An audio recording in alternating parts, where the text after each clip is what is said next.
Edward John Morton Drax Plunkett, 18th Baron Dunsany, was a British nobleman and writer, known as Lord Dunsany. He was born in 1878 in London, the son of John William Plunkett, 17th Baron Dunsany, and Earl Elizabeth Earl Drax. He attended Eton College in the Royal Military College, Sandhurst. He was second lieutenant in the Coldstream Guards in the Second Boer War of 1899 to 1902.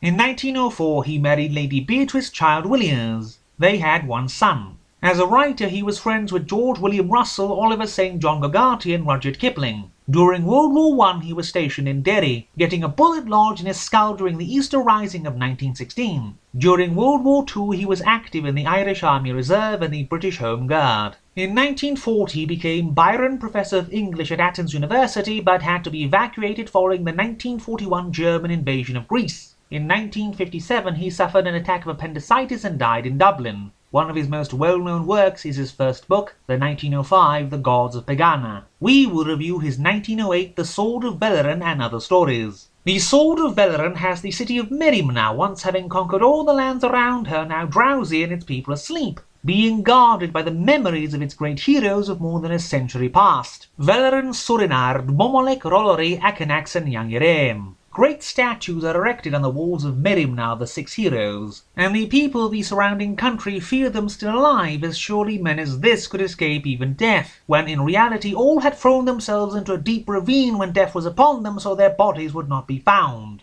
When the armies of the enemy countries besiege Merimna, the souls of Welleran, Surinard, Momolek, Rolori, Akanax and Yangireem enter the dreams of the people, and young Rold is made to take the sword of Welleran to do battle with the enemy. The fall of Babbulkund has a few travellers travel to the city of Babbulkund, a marvellous city carved from a mountain, with a sighing god in front of it and a god to whom only the ruler Nehemoth may pray. The rest must be content to pray to his dog. Well, along the way we get way too much description of the city to the point it becomes distracting, and meet a travelling man in rags who says he must go and pronounce doom over the city, so they should go and see it while it is still there, his god demanding the city be destroyed.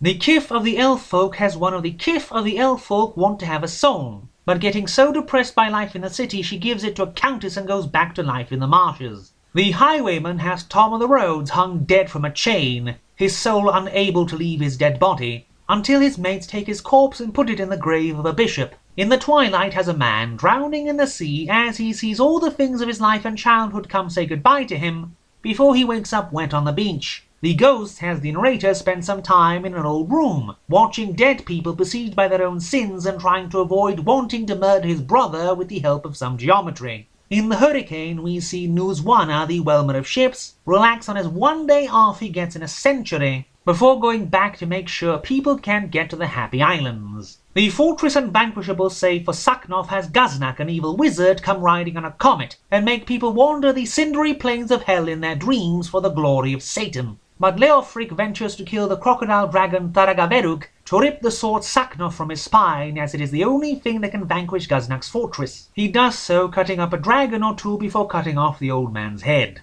The doom of La Traviata has 7 angels take the soul of La Traviata to hell, but planting her as a flower outside of Hell's Gate instead, making God quite miffed,